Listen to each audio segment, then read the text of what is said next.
All right, hey there, guys. So you just had your first vocabulary lesson of 5 different terms, right?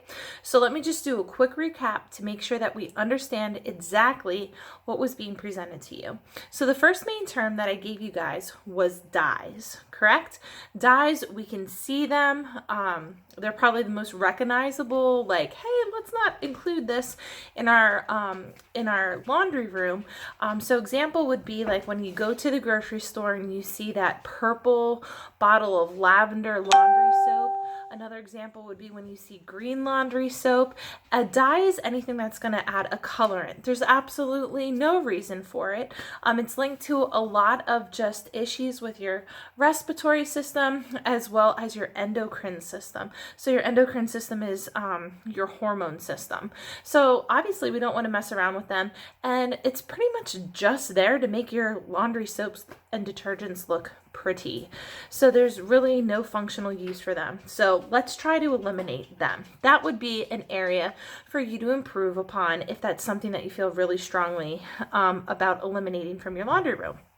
The second term was fragrance. Fragrance, we're evoking the sense of our nose, correct? So fragrance is any sort of smell that is chemically added.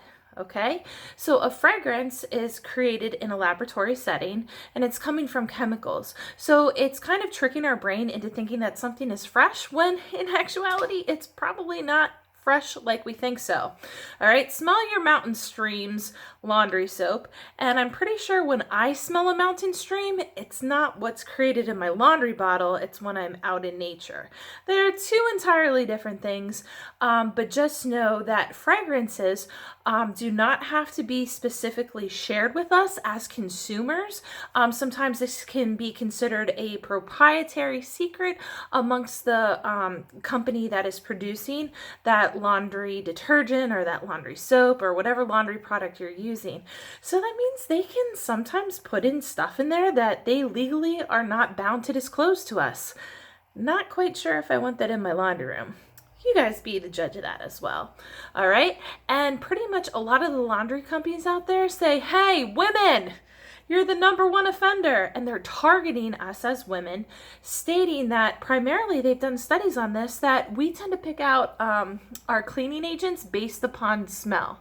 So just because something smells good does not necessarily mean that it is effective or even a superior product. Okay? The third term, dioxane, specifically dioxane 1 and 4. Okay, so pretty much this is found across the board in any sort of cleaning product.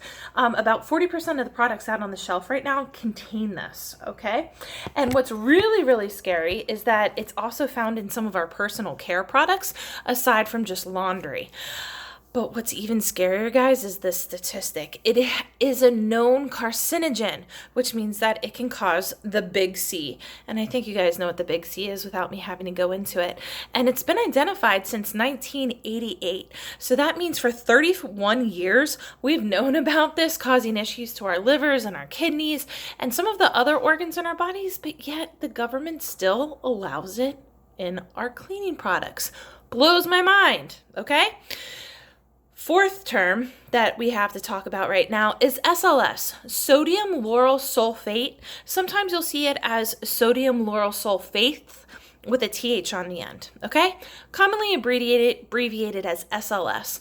You'll know this by visually seeing it. It's the bubbly action, right? How many of us used to get super excited when we were younger and like mom or dad were doing the dishes and they'd have all these bubbles coming out, or maybe you even looked forward to that bubble bath with Mr. Bubbles.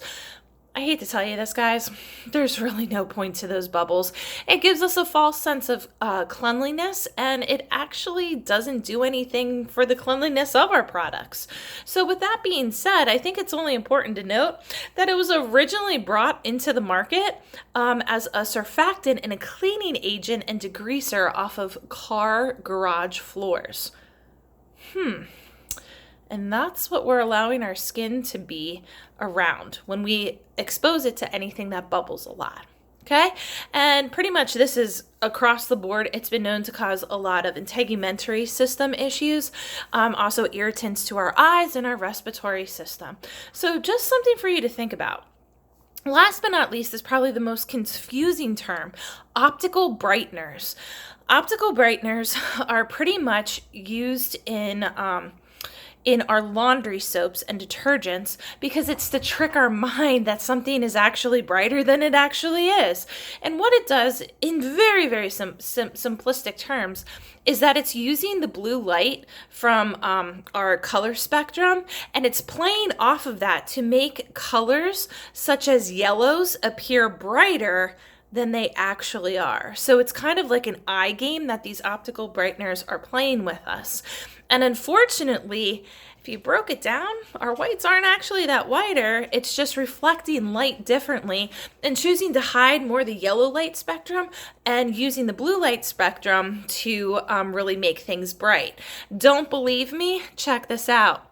So on your phone, you guys, if you don't have your color filter, your blue light filter on, it's going to be nice and bright, right? When I turn my blue light filter on my phone or electronic device, it gets dimmer. Think about it. Okay, so that's what an optical brightener is.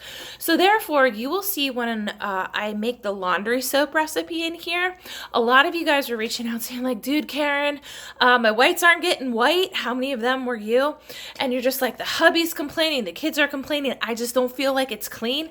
That's because most traditional laundry soaps will state you can use absolutely no optical brighteners. You cannot have anything that is chemically based. Well, guys, here's a little truth bomb. You can't complain if you're not willing to use one of them, okay? Just because you're mixing baking soda and washing soda and borax together and Epsom salts together, that is not going to make your whites brighter. Okay, you're going to need a plethora of citrus oils to even begin to touch on making your things brighter.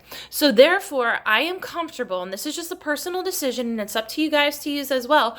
I am comfortable allowing my laundry soap to have some of the Mrs. Stewart's bluing agent to kind of play that mind trick on my whites, and also a little more boosting powder that comes from the OxiClean Free bucket, because guys, I don't want my whites to look gray.